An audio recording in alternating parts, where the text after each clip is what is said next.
اس کے جو افسر ہیں، اس کے جو جوان ہیں، یہ اس ملک کا اشرافیہ تو نہیں ہے. یہ کسی خاص ایک سیاسی سوچ، ایک زاویے، ایک گروپ، ایک پارٹی، ایک مذہب، ایک مسلک، اس کو تو لے کے نہیں چل رہی نا. یہ تو پاکستان کو اور پاکستان کی ترقی کو لے کے چل رہی ہے کہ اس وقت جو اکنامک سیکیورٹی ہے اس کا ایک بہت بڑا چیلنج ہے پاکستان کو. حکومت اگر قانون کے مطابق فوج کو کوئی کام تفتیش کرتی ہے تو فوج اس میں ہمیشہ بڑھ چڑھ کے حصہ لیتی ہے. پاکستان آرمی کیا دنیا میں ایکسکلوسیو آرمی جو یہ کام کر رہی ہے؟ بیشتر ممالک میں ان کی افواج جو معاشی اور معاشرتی پروجیکٹس ہوتے ہیں ان میں اپنی حکومت کو اور اپنی عوام کا ساتھ دیتی. فرق صرف یہ ہے کہ وہاں پہ ان کے اس کام کو قدر اور ستائش سے دیکھا جاتا ہے. ہمارا مسئلہ یہ ہے کہ ہم اپنے سیاسی مقاصد کے لیے، اپنے مذموم نیرو انٹرسٹ کے لیے اس کو تنقید کا نشانہ بناتے ہیں، کیونکہ یہاں پہ ایک مافیا ہے جو یہ نہیں چاہتا کہ پاکستان کی عوام ترقی کرے اور اس کی فلاح و بہبود ہو.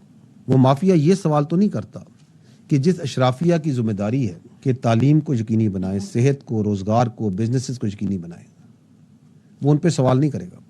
اس کو تکلیف اس بات پہ ہے کہ فوج کیوں عوام کی فلاح و بہبود اور ترقی اور پاکستان کو آگے بڑھنے کے لیے کام کر رہی ہے.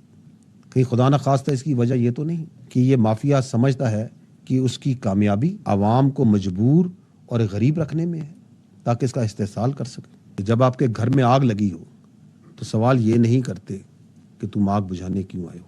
وہ یہ سوال ضرور کرے گا جس نے یہ آگ لگائی ہے یا اس کو اس آگ لگانے میں فائدہ ہے. ضروری یہ بات ہے کہ اس سوال کو کرنے والے کو اور اس آگ کو لگانے والے کو پہچانیے.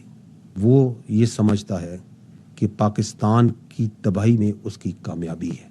اس مافیا کو پہچانیے اور اس کو یک زبان ہو کر ایک جواب دیں کہ تم جو کچھ کر لو، nothing can and nothing will us from doing what we do.